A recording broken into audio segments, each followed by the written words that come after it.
So in terms of how the bands work, I tell clients that it activates reflexes using the hair follicles and the skin receptors. Is that the same as a resistance band, the TheraBand type thing that we use in humans? Bit of a difference there, Sue. So essentially, we call it a resistance band when we're talking about it. Yes, I don't actually. Now that we discuss that, I don't know whether that's the most appropriate term. We're using the proprioceptive mechanism, so essentially the receptors that are found throughout the entire body, but also in hair and skin, as giving a feedback to a certain part of the body through application of the band. And then in movement, the body distorts. So through that movement, that is, I suppose, where your resistance would come into it, and then that would work as part of the stimulus. But perhaps it's more passive resistance. In the human field of both therapy and conditioning, you can actually move the body part, and then the person can consciously apply the stretch to move into resistance.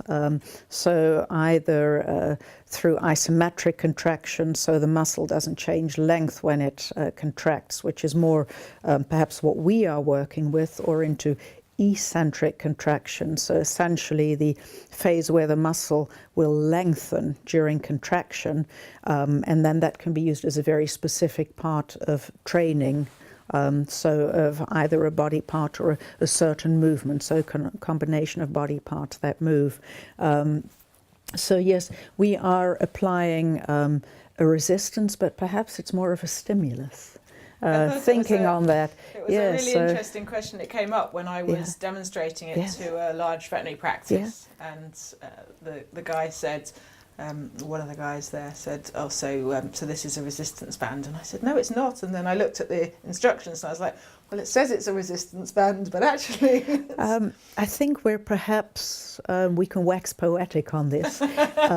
Use resistance as a portion in there, but when you're looking at the activation, I don't know that it's consciously done in the same pattern as what it would be in the human field.